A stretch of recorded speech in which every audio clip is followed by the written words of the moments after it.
Mhm. Another part. Yes. So welcome back to the second part of the today lesson. So I left you with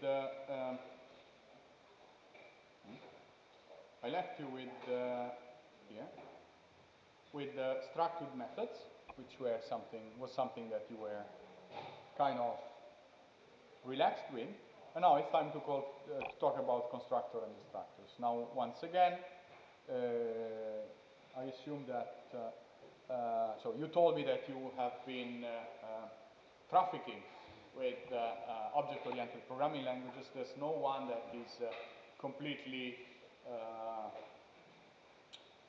unaware of them, so I can assume that there is some knowledge about what is a constructor. But basically, a constructor is a function that is called when an object is created, basically. And the main role of the constructors are to initialize variables, initialize inner data structures, because you might think that an object, a struct, might also be an articulated thing that contains many items which are, for instance, in memory. Maybe you could have an object which is a video stream, right? And so, initializing the video stream might require some action, or some other object which is, I don't know, a localization system, or whatever. And so, once you create a variable, it's not sufficient that you create a memory, but you might also want to make the memory like.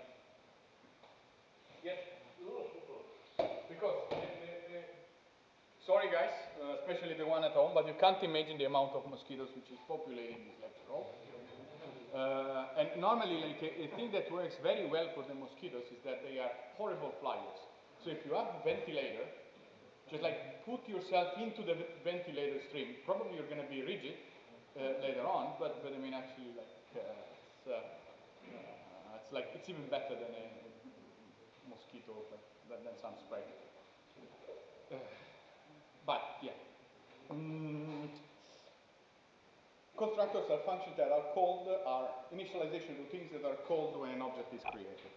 There are many instances, many cases when we create objects in C++.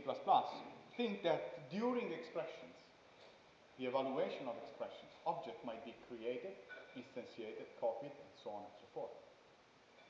When you call a function, if you pass a value by something by value, you're actually creating a copy of that object. So, for instance, in the case, in the method that we have defined before, add one, or not, there was not add one, yes, something was here, no, add one, structured methods, yes, a method like that was not a method inside the class, but we are passing an argument via the parameter list. And we want this object not to be modified. This means that a copy needs to be created.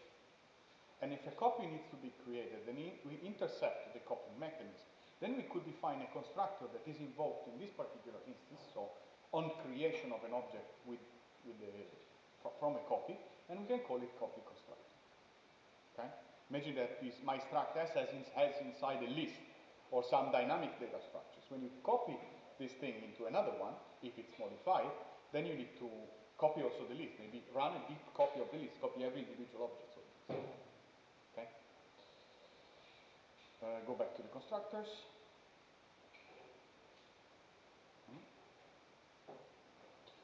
And that's it. How to declare a copy constructor with type, so the name of the class, and in brackets you write const, type ampersand, and then the other thing.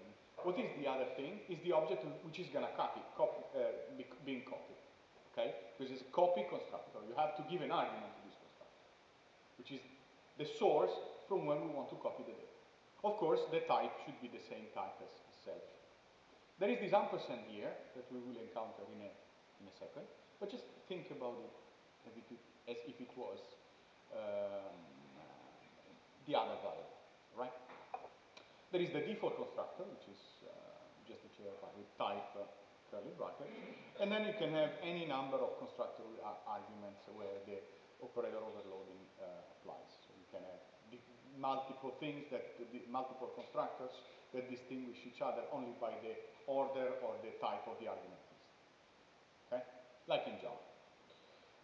And there is another, if we have constructors, we also have another function that we might want to be called when an object is destroyed. Imagine that, think about an object as a complicated thing that has a lot of pointers and stuff. When you delete this variable, you would like to keep the structure consistent, and when it exits the scope, for instance, you would like also to clean the heap which is associated to this object. Okay? And you declare this with the tilde name of the file. Okay? So this is, so we have, I repeat, we have three types of constructors. The default constructor, and it's normally, you have it for free if you don't override it, and it does nothing. You have the construct, if you need to initialize your class in some specific way, for instance, imagine you think about the matrix class that you would like to tell when you create a matrix how many rows and how many columns it has. So then it makes sense to add a constructor with arguments. If you put a constructor with arguments, you automatically override, you delete the constructor without arguments. And if you want to have it again, you have to redefine it. Same as in Java. Copy constructor is the one that is called whenever an object is created on copy. No? So you create an object, and when you create, you do immediately an assignment in the expression from another object of the same type. And you have the destructor, which is called whenever an object terminates its existence. For instance, exits the scope, or it's a pointer on the heap, and you explicitly call it delete. Clear? Now, like when you see this small thing here, means that in your source folder, there is a file that has the same name. I report the code on the slides, but during the lesson, for completeness. But during the lesson, you can, during the lesson, I will use the code on the repo, in sources, name of the lesson, vecf, because then we have it in candy colors and we like it. Okay? Let's invent a funny class, which we call vecf, stands for vecfloat, which implements straightforwardly a vector with variable, a vector, meaning the Euclidean object, no? A vector of n, with a certain number, with a certain dimension. Okay, guys? Then I will open it with the proper editor.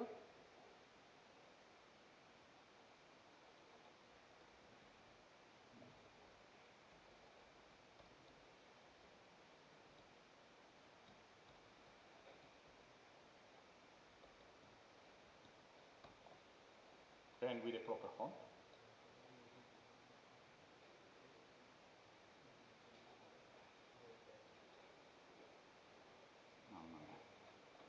Why did they even mention the proportional fonts?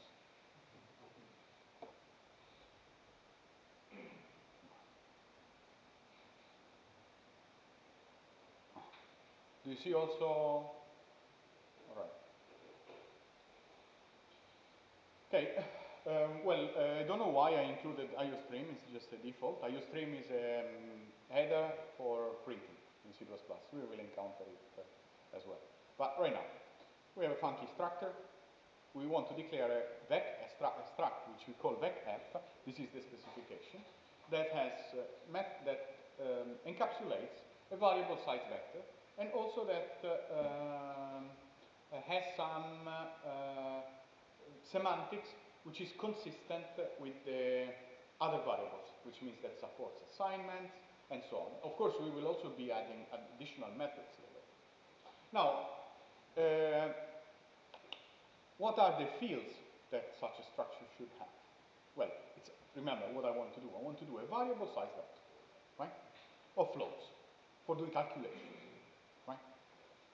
Remember that once you do allocate an object on the stack, with the brackets, the element that you put an array on the stack with the brackets, the value that you put in the brackets has to be a constant.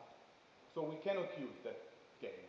we need forcibly to allocate the storage for this vector on the heap, and to delete it when we don't need it any longer.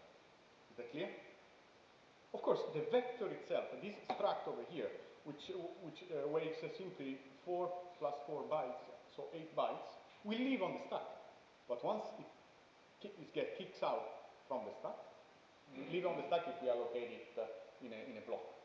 But once the variable is deleted, then we will automatically call the destruct, or the system will automatically call the destruct.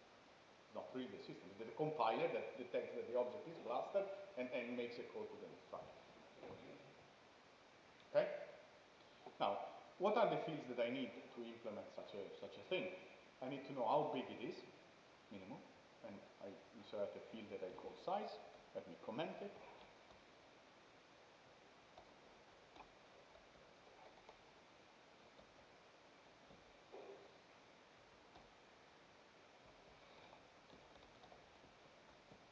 Right?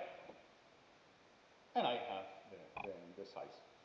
Then I want also to have, now we didn't yet do the references, but I also want to have functions, member functions that allow me to access, to read and to write a certain element.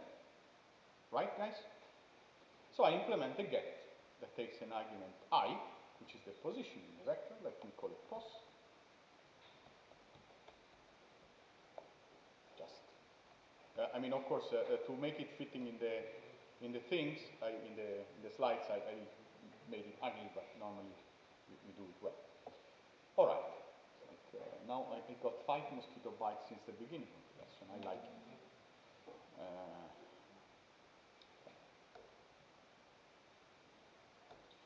Okay, getter, obviously. We go to the vector, you pick up the data elements, you take the element in position pos and you return.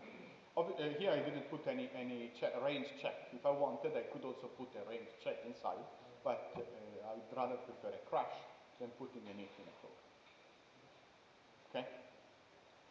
Then, or normally you put 2 sort of getters and setters. You could also put, well, you could put an operator bracket that then implements the straight access, and then you put the at that then performs range checks. This is the way. You put 2 ways of doing the same things, one with range checks and the other one without range checks.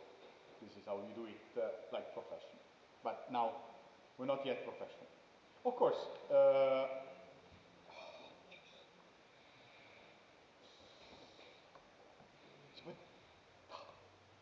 I mean, I have also seen them mating in the air. No, it's something like, and then you want to kill them, but no, you expect that they are a little bit, no, they run away. Anyway, okay, then we need a constructor which will be called as the vector, and what the empty constructor does is just to valorize the element to 0. Now, in C++, there's the usage of telling null pointer or telling 0. It's the very same thing. Null pointer is a little bit more sophisticated for those that like type a lot. Okay. Then we would like to have a constructor that allocates the storage for a vector having a certain size. No? Or let's call it dimension. Don't you think it's more correct?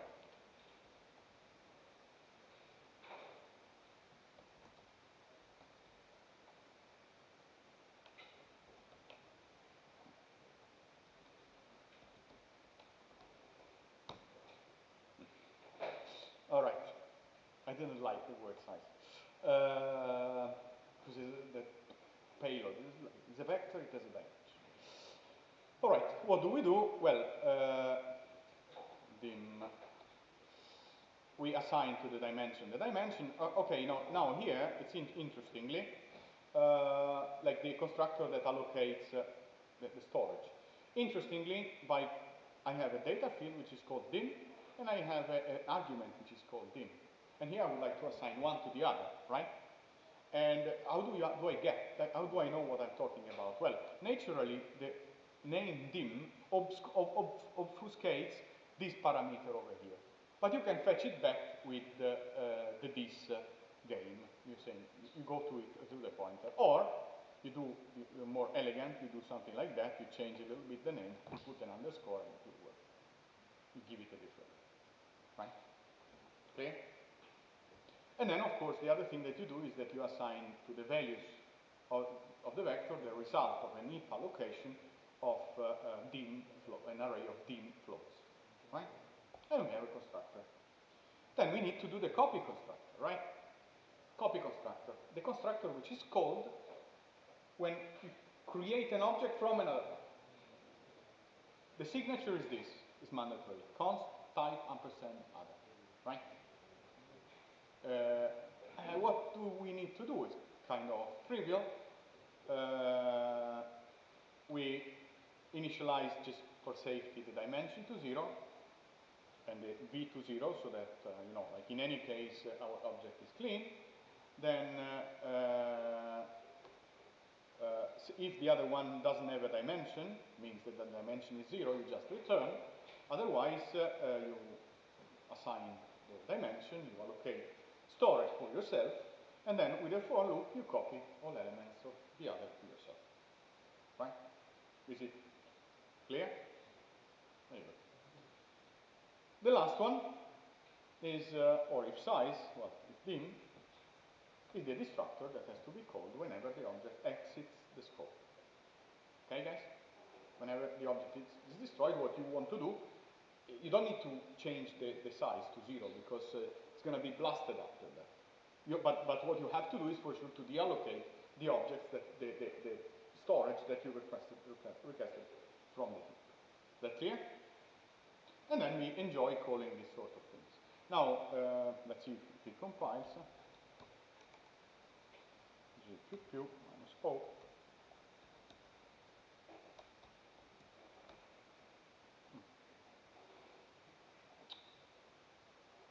Dim. Ah, I didn't save it. Okay, compiles. All right. Oh, without E there. A bit lighter the machine. All right. Then, with this in place, we could do things like that. We could do declare a vector with 5 elements. Vec f v5 of 5. This is the way of calling the constructor. Which constructors are we calling? We're calling the constructor which matches with the signature. Which signature do I have? I have one integer argument. So which constructor am I picking up? I'm picking up this one already. Right? Then we call the set method to 0, to 1, and so on. Then we create another vector, which we call v7. And we assign to v7, v5. On construction. Right? Why do you need to separate? Well, and then we do also, this is another way of calling the copy constructor, is just with the equals on assignment. They have the same semantics, the same thing. Okay? And then there is a magic thing here, v8 equals v7. Didn't I tell you that you can override the operators? v8 equals v7, what is it? It is an expression, right? It's an expression that results in a parsing tree that has 2 leaves. One, which is the target, v8, and the other one, which is the source, v7. Okay? We could define an operator. We could define an operator that overrides the standard behavior of the equals. Because the default equals in C++ is just copying the fields. Which means that if we would copy a vector, assign a vector to a vector, another vector, to one of those, another, what we will have is that the pointers to the heap will be shared. Right? Because we have the heap points which are there. The pointers will be shared, which means that when I change a v7, I'll automatically also change v8. And I don't want to think what happens when I destroy one of the two. The code will be consistently wrong, because one of the two will be destroyed before of the other, and then you have issues. So like what we can do is this black magic over here. Redefine an operator.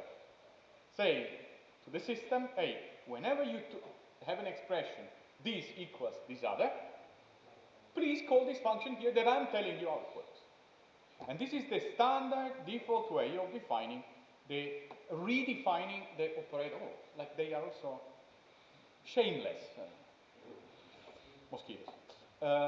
Redefine the operator. How to redefine an operator inside the class, we will see it in the slides in a while, but I just want to point it out for a second because the exercise will be on redefining operators on the struct vec f, where you will implement the addition between two vectors, the scalar product, and some simple things that hold for vectors. This will be the exercise, but we will have the means to do it, right? I go back to the slides. See, and do I have still the streaming on? Yes.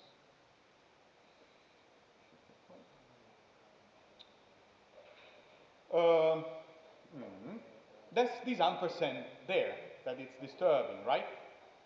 I told you that in C, by default, the variables are passed by value, right? So this means that they are copied. But what happens if I really don't want to copy a variable? Because imagine I want to call a function and I want not to copy that variable, right? I want just to pass the pointer to the variable. Pointer is a little bit dodgy because the pointer cannot be inserted into an expression of integers as if it was, because I need to know that that one is a pointer and I need to reference it. I'd like to have a way of passing objects to functions, or in general, to defining aliases for variables. You can think about that under the hood is implemented just like as a pointer, but the compiler adds all the sugar to this thing in order to make it appearing as a normal, as a variable from where it is extracted. So this object is called reference. You can think about a reference as if it was a pointer with that every time you access, it's like an alias for the original variable from where you initialized it. That clear? And we have then another data type, which is the type reference. You can define an alias, a reference type, by adding the ampersand after the type. Okay? An alias can only be constructed from a concrete variable or from another alias, because an alias doesn't have an existence per se. Okay? This is a copy, not a copy, it's a clone, not even, an avatar, something that maps back to the original. So then we can write something like that. Int I equals 1, declare a funky variable, you initialize it to 1. We can say, oh, declare an integer reference, a reference to an int, so which has the same validity of the original int, basically, and call it iref, and initialize it from I. If I can't do the initialization, I can't create a reference, if not, I don't possess the variable already. So if I remove the equals I, the compiler tells me, no, what reference is this? There's an exception that you can declare reference inside the structs, because then you can initialize them on construction. But inside the normal flow, no, you need always to have the original one. Then you can say iref equals 5. It's exactly like I, right? There's no difference. The effect will be then that you are writing into I 5. Okay? Now you understand the meaning of this, how to say, of this way of declaring the copy constructor. Means I need, in order to make the copy, to initialize this object, I need to have the other object, right? With const, I tell you, I'm not going to touch it. So I'm not going to change the source. And I also don't make a copy. Please don't do a deep copy on the stack. Don't do anything. Just give me the reference. Give me basically the pointer, but no? I will do my copies and whatever, and then it's fine, right? And then, for the operator, you have the same signature. You say, but the operator equals requires two things, right? The assigned and the assignee. So where I take and where I put, right? But we are writing the method inside the class. So it's assumed that the object, the target, the place where to write is the object from where you're writing the method. Okay. So this we call operator equals of the object BA. Okay? And then in order to implement the operator equals, you have to get the value, which is a constant f other, for instance, and you have to produce why? Why this? Why? What am I saying here? I am saying that the operator equals returns a reference to an object. Why? Because in this way you can do multiple assignments. You can do A equals B equals C equals D. When you do so, the evaluation starts from the bottom of the chain. You evaluate the rightmost end of the expression. You calculate that value, and you run the assignment operator. The assignment operator then it was called by another assignment operator, which is the one on top. And then the value of this thing gets passed to the assignment operator of the previous one, of the previous one, of the previous one. This way you can construct expressions. Okay, guys? So if you do, so to say, A equals B equals C, how does it work? You evaluate C, and then you assign it to B. The result of this expression is the assignment of A of the result of the expression B equals C. And with this mechanism, you can write quite reasonable thing without trying to avoid copies, basically. And therefore, the operator equals, which we understood where it's called. Now we will have a detour on that.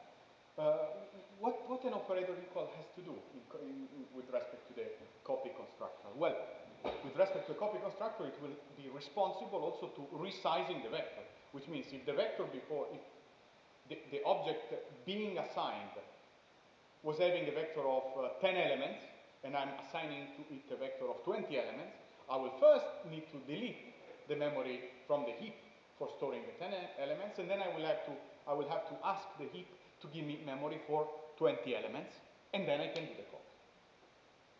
Okay? And that's the why. First, you did just like, now you could do better. You could check whether the dimensions are the same and avoid the delete and the new, but this was just initial sugar, right? If I have stuff, then delete the stuff, clear it.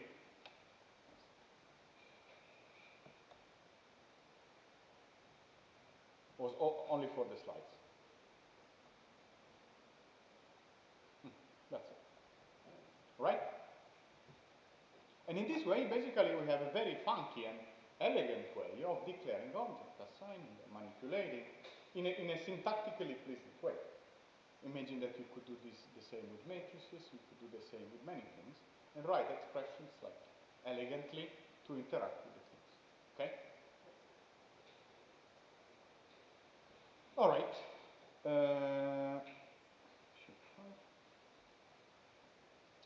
Now, let's talk about, this was to give you a glimpse on the types. We will talk about operator more extensively in a while. As I said, C++ supports inheritance with the same meaning of the object-oriented languages that you already know, with one slight difference. In Java, in Python, I don't know because I don't know Python, but in Java, you cannot derive from multiple base classes. In Java, you are constrained that you can have only one base class. Okay? If you need to implement articulated functions, however, sometimes in Java you need to comply an interface, which can be taught as if it was a class with many methods to be overridden, and then these you can inherit from multiple interfaces, right? C++ didn't have interfaces, but supports a multiple inheritance. So you can have two multiple base classes. Okay? That's it. How to use multiple inheritance, public A, public B. Okay? Now, clearly, a derived class has all members of the base class plus its own members, same as in Java. A pointer to the derived class is also a pointer to the base class, because in memory they start from the very same offset. It's a little bit more dodgy with multiple inheritance. If you don't put virtual, it's a little bit terrific, but if you have a single derivation, this works.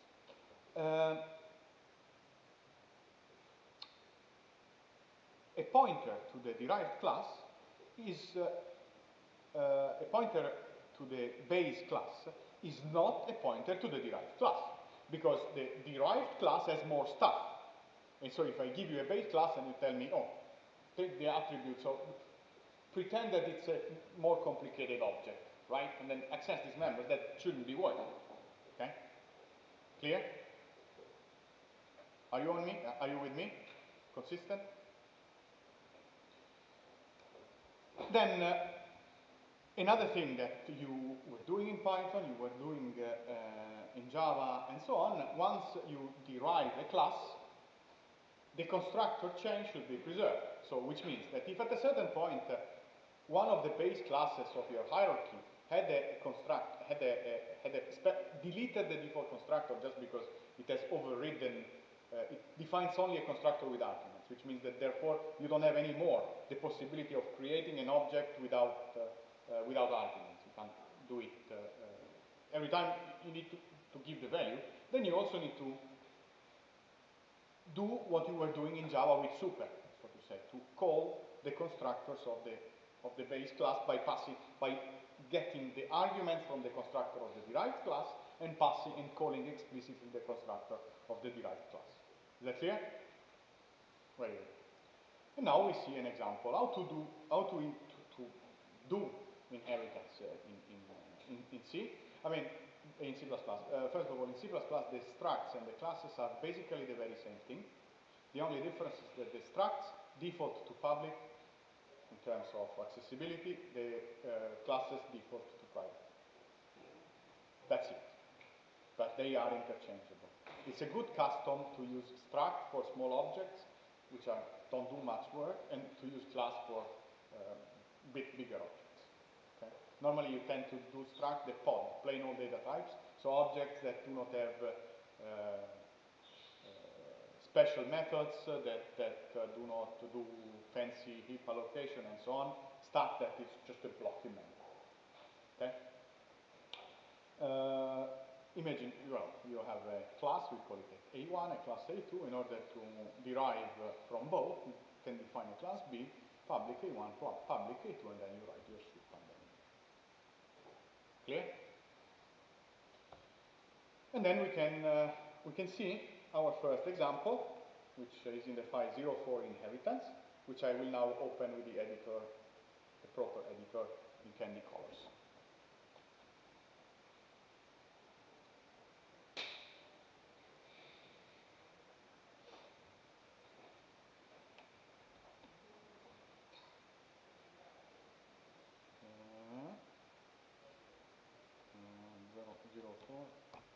All right. Now, interestingly, I also offer you the way of printing stuff in C++. Printing stuff in C++ is done by including the stream header. Then you put this, you don't know what it is, but just copy this line once. And then whenever you want to write something, you can straightforwardly use you call an object, which is called CR, means it's an object, it's a variable, it's a global variable, that represents the output stream. Okay?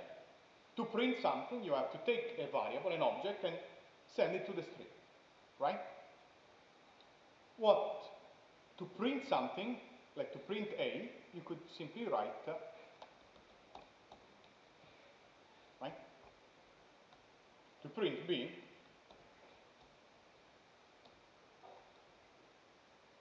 to print an integer, okay?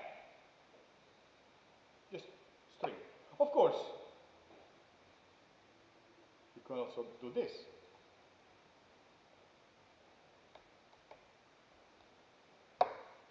And this results in A, B, I. Because the greater is an operator. And so this is an expression that as a side effect returns a string. But we will see it when it comes to time. But to print stuff, you just use CR or Cout.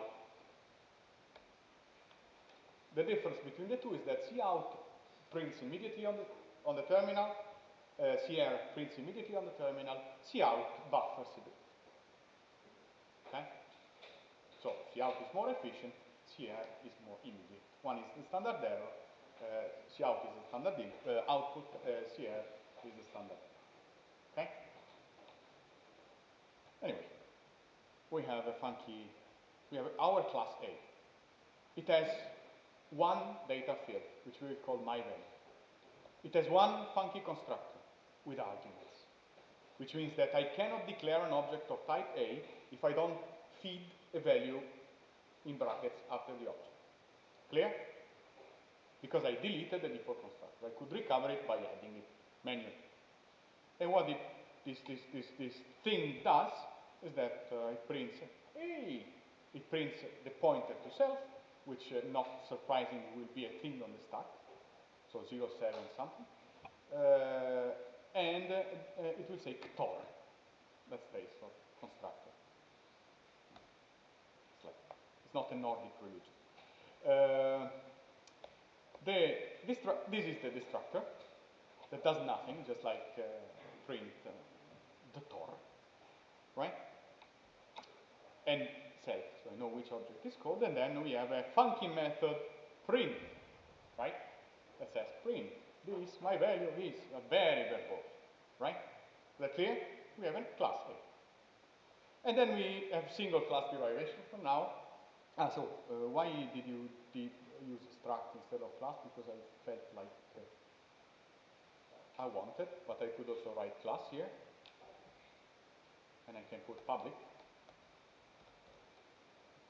If you do this, then all methods are visible by anyone. It's the very same. But let me go back with struct, because otherwise, this way at least is consistent with what I can understand. Then we have a method object V that derives as a type V that derives from A, and it has an additional value, right? An additional data field, which we will call myOtherValue, right? So B has two data fields, one which is myValue, and the other one which is myOtherValue. Now, unfortunately, the poor method B contains an object, is derived from A, which means that it contains inside this body is also an object of class A. But unfortunately, for class A, I defined only the constructor with arguments, which means that I deleted the constructor without arguments, right? And then the question is like, syntactically, when I call the constructor of B, I should be able, I would like to have the possibility of calling the constructor for the class A before by passing certain, in a way, coherent with itself. Therefore, in C++, there is the possibility of using the so-called initializer lists, which is a column over here, and then you have a set of comma-separated expressions, so comma, expression, comma, comma, comma, comma, where you call actually the functions that you need to call, or you initialize the variable that you want to initialize. Like in this case, funnily, this is like calling the constructor, the default constructor of A with the parameter v equals to 0. And after that, it calls, looks like it's calling the constructor of an int with parameter -1, which means I'm initializing the variable in there. It's possible also to initialize member variables in the initializer list. Agreed? So, in Java you had to do super immediately after the method starts. In C++ you use the initializer lists. Initializer lists are essential when you have a class or a struct that has references. References need to be initialized on construction. And there you have to use the initializer list. So if here I would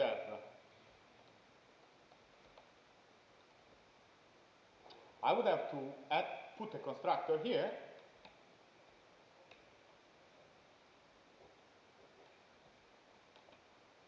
and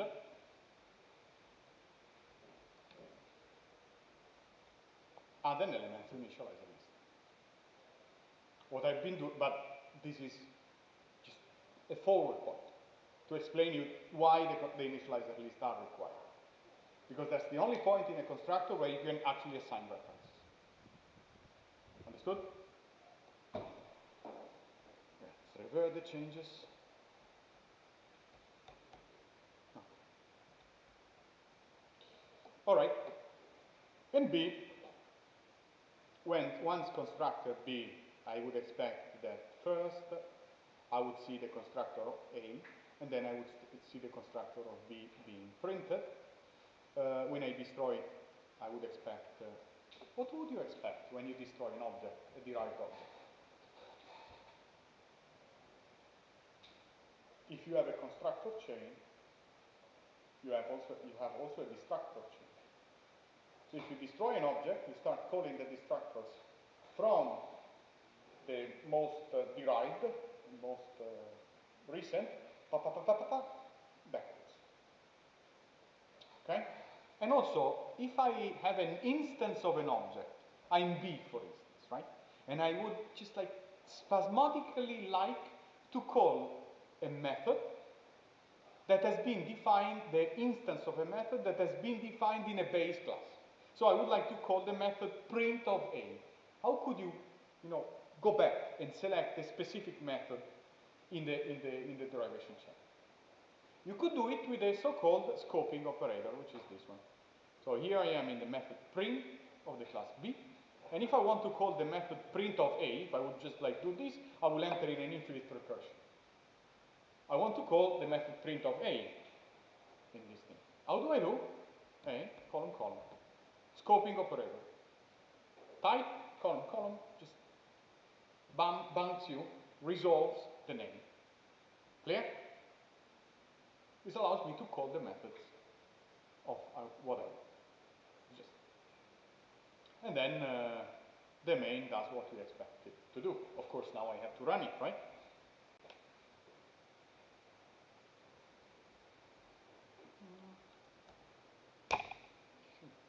Touch before.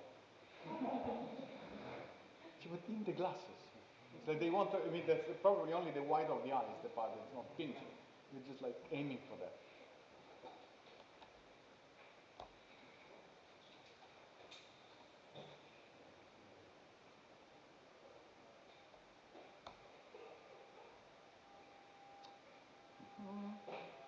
What I've done now is to compile it just directly calling the GCC.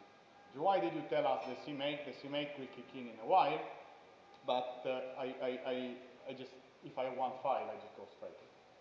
Okay?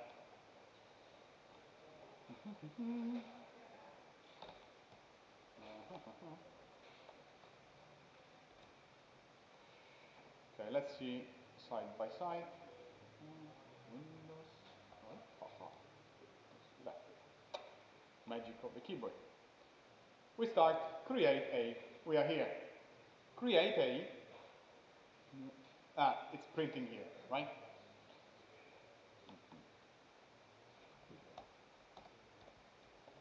Just to be more clear.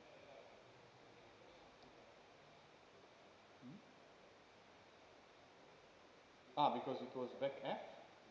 Right, because it's still compiling back F.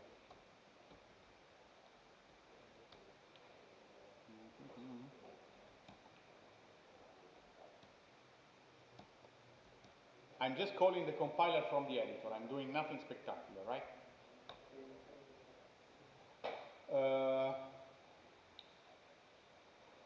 On it.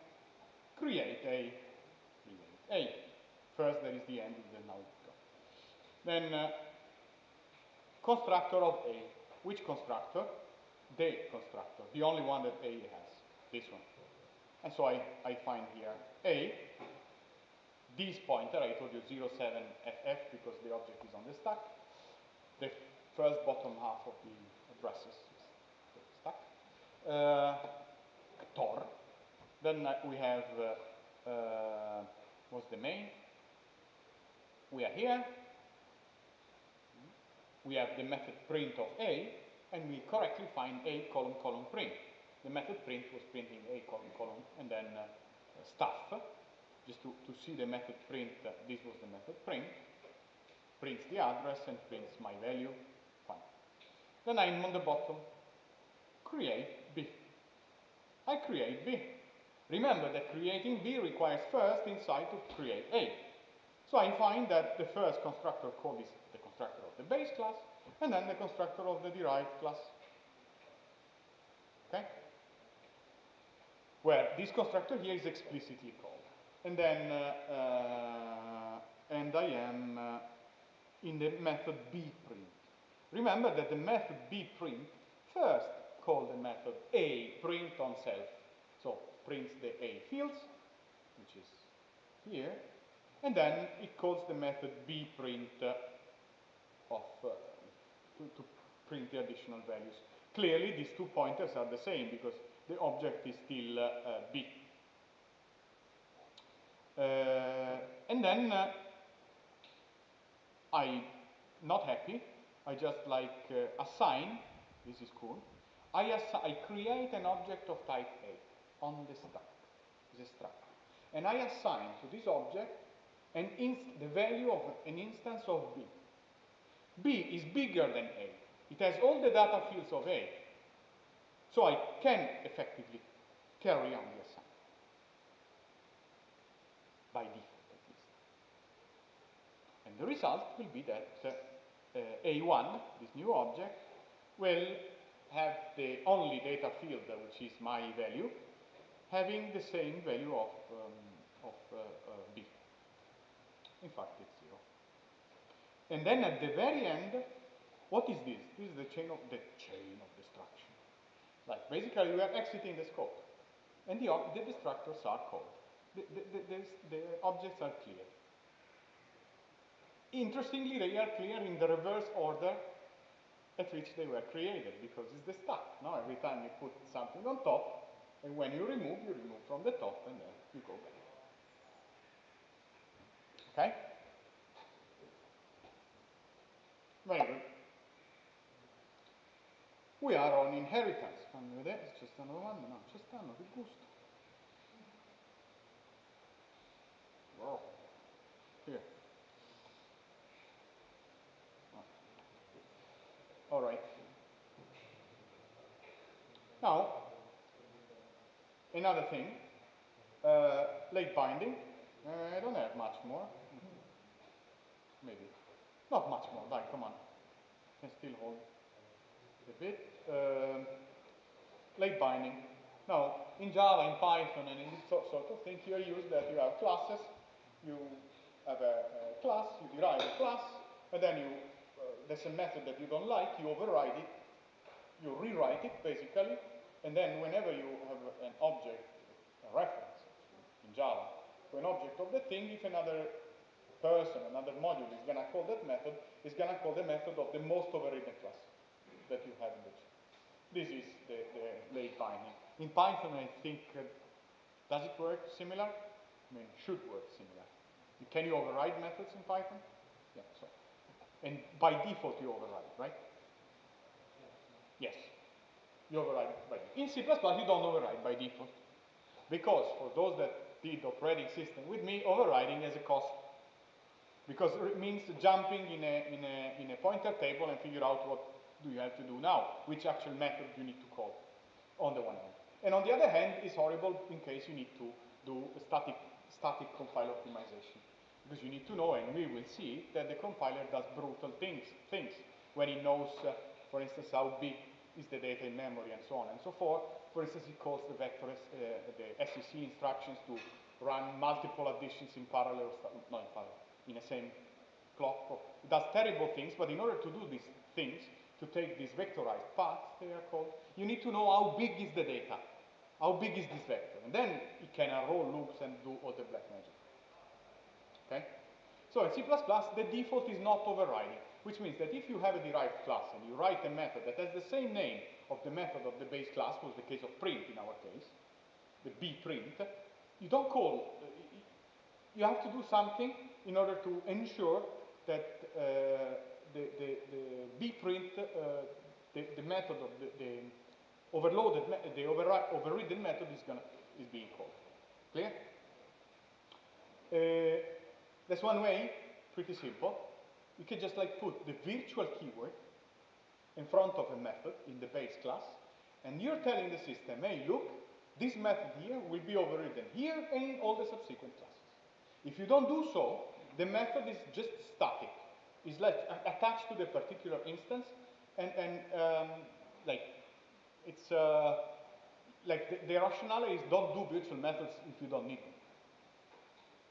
Do virtual, do methods with, once you do the things, for instance, in the case of a vector, the vector class that we have seen before, there was methods like the accessor, get and set, right? These methods here, don't do them virtual, right? Because you want them to be super fast. Instead, you should make them inline, which is another keyword of the C++ that tells don't generate a function, expand the code inline, and avoid all calling convention and everything. But you don't do, you do virtual methods only where you really need it. Anyway, let's try to see how, like, so to make a method overridden, you have to put virtual in the definition of the method. That's it, a keyword. Then there is a safety thing. Did it ever happen to you when working with complex Java or Python frameworks that you were misspelling in the derived class the name of a method you wanted to override? Yes, you did, right? In C++, you have a safety guard on that, because you could, if you do nothing, it works as the same as in Java. But in C++, once you are in a derived class, if you want to override a method, you just write override on it. And the C++ will check that the spelling is consistent and the new method that you're writing is effectively overriding the method of the base class. In this way, you don't make this mistake. Okay? It's just that it's not mandatory. But if you put it, you have this additional compile time check. Clear? And now let's see, again, 07 late binding, an example of late binding applied to our complex class hierarchy of before. No, second idea.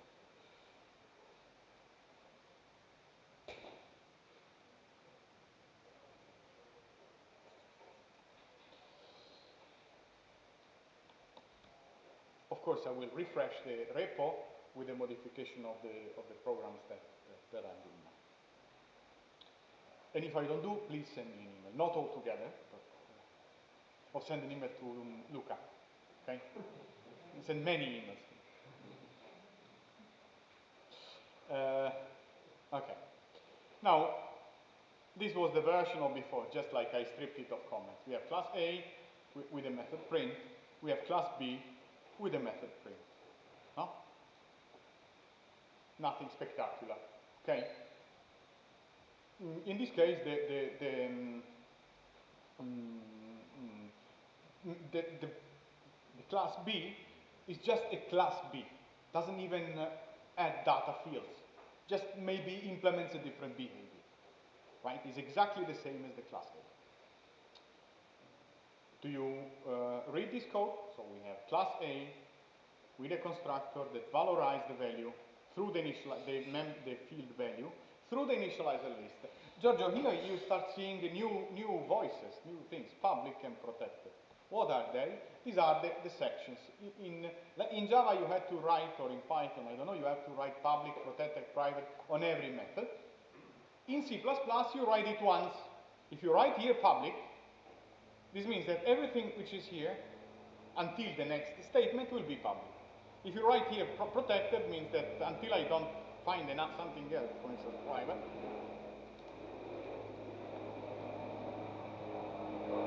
everything else in here will be private, right? It works, it's like a label that applies to everything that follows. Okay, guys? Anyway, we are here. We have a class which has this fantastic member. We have another class B public A with its own constructor, right? And then we have another version, which is exactly the same as before, but identical, right? This is identical to A before, but it's with late binding, so it's called ALB. The only difference between this and this is that in the bottom version, let me make it larger. Maybe I can do this. Right, ALB. Yeah, here. The only difference between this method and this method is that here I have the virtual code, this keyword, right? And in the class BLB that derives from ALB, I just wanted to put override for safety. Virtual goes first, override goes at the end. You will discover. Now, a simplistic main will do nothing else than observe the two scopes, printing no late binding, creating an object of class B, creating a reference of type A, reference, right, of type A, which is initialized with B. Will this work? Yes, of course it works, because B, an object of type B is also an object of type A. So the same way as I can take a pointer, I can also take a reference. Then it calls the method bprint, and it calls the method arefprint. Notice that I am accessing to this object over here by knowing that it's, in this instance, aref, by knowing that it's of class A, right? What do we expect to happen here? Well, which method print will be called? Will be called the method print of A or the method print of B? If the method is not resolved at compile time, it's only resolved at runtime. It's only resolved at compile time. At compile time, the only information I have about this variable over here is its type. It's not its value. Okay, and with the type only, the only thing I can do is to resolve this thing by calling the print method of the type I know it to be, which is A. Clear? In contrast, in the bottom part, what will happen is that the function is resolved at compile time. So, I do basically the very same thing. I declare an object that I call B, I declare a reference that I call aref, like from B. I call the method bprint, and I call the method aref.print. But in this case, thanks to the late binding, because it means that the linking, the resolution is done at runtime, I go into the instance of the object and I ask him, hey, who you really are? And it's going to tell you, I'm B. And then you call the B of the right. Okay? Clear? And then you can also do a different thing. You can take a class A and you can assign to this class A a class B. You can do it with a copy constructor. Class B derived from A contains A, so you can do this assignment. Okay? But in this case, the material class that you have in your hands is A. And so if you print it, because you copied it, you lost the value of the original thing, you have a container, and you shuffle stuff into this container. But the form of the container is the one of the concrete variable that you create. Right? So if we run this code, which we will do now,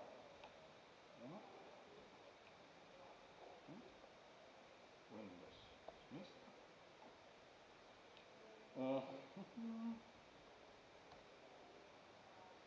07.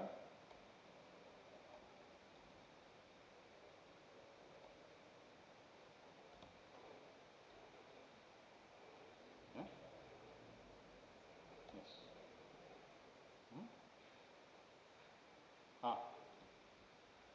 Good.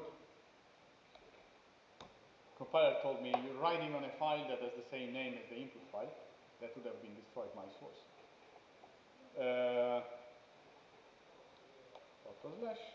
//07. Now let's see the game. here, no late binding, then bprint, and we are calling bprint. Then we have the reference to A, and we call A ref print, and we are calling the A print, because we did not have the late binding at this stage, no late binding. The resolution is done at compile. Late binding, we have a first print here, BLB, and we have a second print here, BLB. So B is being printed. The correct, it doesn't exist correct or not correct. It's desired behavior, like what you want. The correct might also be the other one if you wanted to do it in the other way. There are two different ways of doing things. While consistently in the last case, when we print we invoke the print on an object of the base class that has been copied in, then we have ALB, the print of the late binding operator. Clear? Right. All right.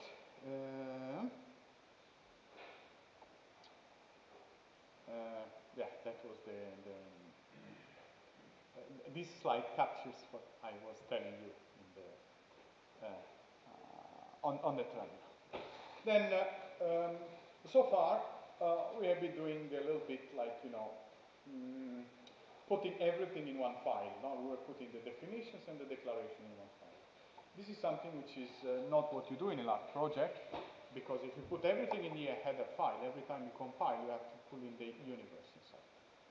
Normally what you do is that you have skinny header files, which only contain the definitions of the methods, the definition of the structs, and so on, and you have bulky C++ file that contain the implementation. So ideally what one should do is to create header files that look like that. You have the classes that you need, you have maybe the functions if you want to have the functions, but without putting the body, of the function, just like put a column. Okay? On the other hand,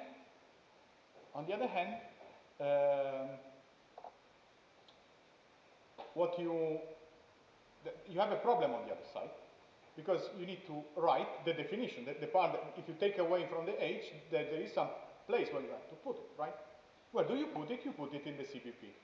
And now it comes a problem because you need to link, basically you have a set of methods, but you have to say for each method which one is the class to which it belongs. Is that clear? You do it, now it's more clear, you do it with a scoping operator. So we will have in this case, in this construction, we will have a file which we will call a.h, for instance. I didn't do it, but you can do it, I think, a.h, that contains only the thing. Remember the pragma ones at the beginning, because this ensures that if you have multiple includes, then it will just pull it in only once. And then you have a CPP, which in fact gets compiled, that contains the potential bulk implementation, where you put all the methods that you have here. Here, remember, we have the constructor, and here you have the constructor. But how do you say to the system that this is the constructor of A? You say A column column A. Column column is, this is the constructor, like this item here, is like putting a class A, putting this object into the scope of class A. Okay? That's why it's called scoping operator. And then same for method A. Method A is a function that returns an integer, and this is the name, A column column method A. Okay? So this way you tell which method belongs to which class. Okay? Yeah, I'm doing, guys, it's normal that you're tired. I'm doing the entire C++ in one lesson, at least the entire procedural C++ in one lesson. So I understand, but we have 3 credits, and I would like to end the course or the game having some sort of, understanding of these things and yeah, and profit with it probably in your future working life. And 4 hours are left. Same for the second part of of the definition, like B, this refers to the constructor of B, where you put the body and then classical C function. Okay? And now we come to come on, we're almost there. Or shall we take a break of 5 minutes? Huh? Well, 10 minutes. 10 minutes. 10 minutes break also for home?